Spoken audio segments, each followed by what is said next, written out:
madaxweyne xasan sheekh maxamuud dastuurkii waa ku tuntay, waa ku joogsaday, dhiig buu ka dhigay, wuxuu ka dhigay wuxuu kaligii gaar u maamulo, balse taa waan laga yeeleen.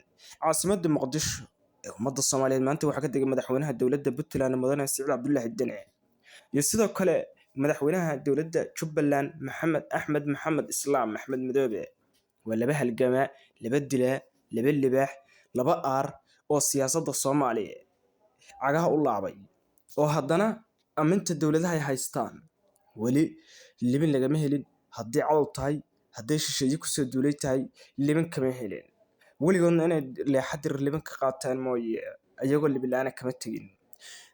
waa laba madaxweyne oo taariikhdu qodhay, caalamku taariikhdiisu waa qodhay. Axmed Maxamed Islaam madaxweynaha Jubbaland, ciidamadu haysta waa milyanaan, al-shabaab, daacish dhammaantood cagti marayeen oo waa la ogaa taariikhdii ku dhacday. sidoo kale madaxweynaha dowladda Puntland Mudane Siciid Cabdullaahi Dene waa la ogaa taariikhdii ka dhacday Calmisgaab oo waa sooyaal taariikhdu qodhay oo meel u gashay.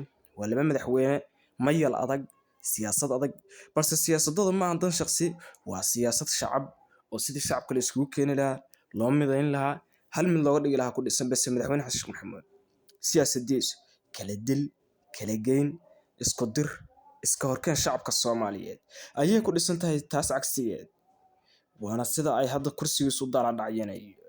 amintan ayayna kula soo wadaagi doonaa xogaha soo socda, balse ka warhay hadda tibinteena intaana ku koobaynaa.